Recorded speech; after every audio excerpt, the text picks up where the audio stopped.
নমস্কাৰ বন্ধু welcome to my YouTube channel Assam career job আজি পুনৰ আপোনালোকৰ বাবে বহুত ভাল খবৰ আহি গ'ল মিউনিচিপাল বিভাগৰ ফালৰ পৰা প্ৰায় 557টা গ্ৰেড 3 গ্ৰেড 4 লেভেলৰ ভেকেন্সি মোক কৰি দিলে সো আপোনালোকৰ বাবে এটা ডাঙৰ সুখবৰ আপোনালোকৰ বাবে আহি গৈছে সাফাই কৰ্মচাৰী এসিস্ট্যান্ট পিয়ন গ্ৰেড 3 গ্ৰেড 4 এনেকুৱা ধৰণৰ ভেকেন্সি আপোনালোকে দেখিবলৈ পাব সো কেনেদৰে আবেদনসমূহ কৰিব পাৰিব কোনটো পদৰ ক্ষেত্ৰত কিমানকৈ এজ ক্ৰাইটেৰিয়া বিচাৰিছে কোৱালিফিকেশ্যন বিচাৰিছে সিলেকশ্যন প্ৰসিডিউৰ বিচাৰিছে অৰ্হতা কিমান বিচাৰিছে এই সকলোখিনি কথা এই ভিডিঅ' যোগে আলোচনা কৰা হ'ব সো যদি ভিডিঅ' ভাল পায় ভিডিঅ' লাইক কৰিব পাৰে লগৰ চেনেল সাবস্ক্ৰাইব কৰি দিব পাৰে এনেকুৱা ভিডিঅ' প্ৰতিদিনে পাই থাকিব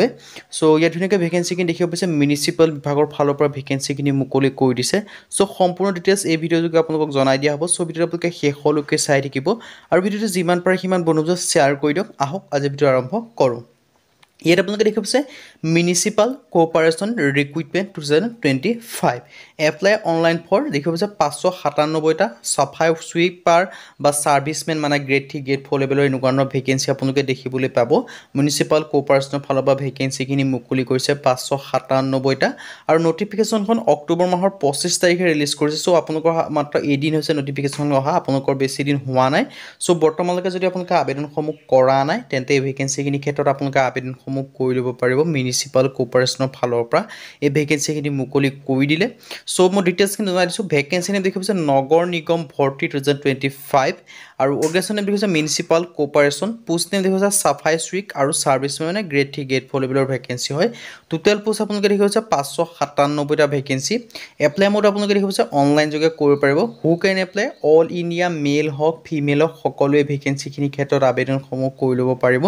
সো আপোনালোকৰ এটা ভাল সুখবৰ এটা ভাল সুযোগ আহি গৈছে সো এই সুযোগ আৰু সুখবৰটো আপোনালোকে মিছ নকৰিব যদি আপোনালোকে বৰ্তমানলৈকে আবেদনসমূহ কৰা নাই আপোনালোকে আবেদনসমূহ কৰি ল'ব পাৰিব নগৰ নিগম ভৰ্তি আপোনালোকৰ বাবে মুকলি কৰি দিছে 2025 বৰ্ষৰ কাৰণে সো এই ভেকেন্সিখিনি ক্ষেত্ৰত যদি আপোনালোকে বৰ্তমানলৈকে আবেদনসমূহ কৰা নাই কৰি ল'ব পাৰিব মিনিমাম এজ 18 বছৰ মেক্সিমাম 30 বছৰলৈকে আবেদনসমূহ কৰি ল'ব পাৰিব মানে 18 পৰা 30 বছৰলৈকে ভেকেন্সিখিনি ক্ষেত্ৰত আবেদনসমূহ কৰি ল'ব পাৰিব লগতে আপোনালোকে এজ ৰিলেক্সেশ্যনসমূহ লাভ কৰিব পাৰিব এছচি এছটি ক্ষেত্ৰত 5 বছৰকৈ ওবিচি ক্ষেত্ৰত 3 বছৰকৈ পিডব্লিউবিডি ক্ষেত্ৰত 10 বছৰকৈ মানে আপোনালোকে যদি এছচি এছটি হয় তেতিয়া আপোনালোকে 35 বছৰলৈকে ভেকেন্সিখিনি ক্ষেত্ৰত আবেদনসমূহ কৰি ল'ব পাৰে ওবিচি ক্ষেত্ৰত 3 বছৰকৈ মানে আপোনালোকে 33 বছৰলৈকে আবেদনসমূহ কৰি ল'ব পাৰিব আৰু যদি আপোনালোকে পিডব্লিউবিডি হয় তেতিয়া 10 বছৰ মানে আপোনালোকে 40 বছৰলৈকে ভেকেন্সিখিনি ক্ষেত্ৰত আবেদনসমূহ কৰি ল'ব পাৰিব সো আপোনালোকৰ এটা ভাল সুখবৰ এটা সুযোগ আহিছে সো এই সুখবৰৰ সুযোগটো আপোনালোকে নেহেৰুৱাব যদি আপোনালোকে বৰ্তমানলৈকে আবেদনসমূহ কৰা নাই আপোনালোকে আবেদনসমূহ কৰি ল'ব পাৰিব 10 পাছ 12 পাছ ডিগ্ৰী পাছ সকলোৱে আবেদনসমূহ কৰি ল'ব পাৰিব আৰু ইয়াত আপোনালোকে সিলেকশ্যন প্ৰসেছ নো এক্সাম ইয়াত কোনো এক্সাম নহয় ডকুমেণ্টছ ভেৰিফিকেশ্যন হ'ব তাৰ মাধ্যমে আপোনালোকক সিলেকশ্যনসমূহ কৰা হ'ব যেতিয়া আপোনালোকে এপ্লাই কৰিব এপ্লাই কৰাৰ পিছত যদি শ্বৰ্ট লিষ্টেড হয় তেতিয়া আপোনালোকে ইণ্টাৰভিউৰ কাৰণে মাতিব আৰু ইণ্টাৰভিউত পাছ হ'লে ফাইনেল ডকুমেণ্টছ ভেৰিফিকেশ্যন হ'ব আৰু ডকুমেণ্টছ ভেৰিফিকেশ্যন পাছ হ'লে ফাইনেল সিলেকশ্যনসমূহ লাভ কৰিব পাৰিব আৰু এডুকেশ্যন কোৱালিফিকেশ্যন মিনিমাম ক্লাছ 5 ৰ পৰা আবেদনসমূহ কৰিব পাৰিব যদি আপোনালোকে ক্লাছ 5ম শ্ৰেণী পাছ কৰিছে তেতিয়া আবেদনসমূহ কৰি ল'ব পাৰিব যেহেতু গ্ৰেড 4 লেভেলৰ ভেকেন্সি হয় আৰু গ্ৰেড 3 খিনি ক্ষেত্ৰত আপোনালোকৰ মিনিমাম 12 পাছ কৰিবই লাগিব আৰু ইম্পৰ্টেণ্ট ডকুমেণ্টছৰ ক্ষেত্ৰত ডকুমেণ্টছ প্ৰয়োজন হ'ব পাছপোৰ্ট সাইজ ফটোগ্ৰাফ সিগনেচাৰ আধাৰ কাৰ্ড এডুকেশ্যন চাৰ্টিফিকেট এইকেইটা ডকুমেণ্টছ আপোনালোকৰ হ'লে আবেদনসমূহ কৰি ল'ব পাৰিব লগতে আপোনালোকৰ কাষ্ট চাৰ্টিফিকেটৰ প্ৰয়োজন হ'ব যদি আপোনালোকৰ যদি কাষ্ট ৱাইজত যদি আপোনালোকৰ ৰিজাৰ্ভেশ্যন বা ৰিলেক্সেশ্যনসমূহ বিচাৰে তেতিয়া কাষ্ট চাৰ্টিফিকেটৰ প্ৰয়োজন হ'ব এনেই আপোনালোকৰ কোনো কাষ্ট চাৰ্টিফিকেটৰ দৰকাৰ নাই সো যিকেইটা আবেদনসমূহ কৰিম বুলি ভাবিছে কৰি ল'ব পাৰিব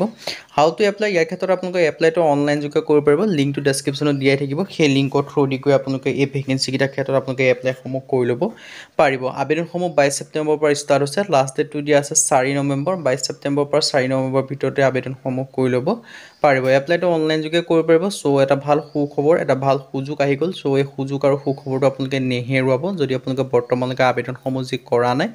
আপোনালোকে আবেদনসমূহ কৰি ল'ব পাৰিব সো ইয়াত ধুনীয়াকৈ ডিটেইলছখিনি আপোনালোকে দেখিব পাৰিছে সো যিটোতে ইলিজিবল হয় যিটোতে ইণ্টাৰেষ্টেড হয় সেইটোতে আপোনালোকে আবেদনসমূহ কৰি ল'ব পাৰে আপোনালোকৰ দেখিব পাইছে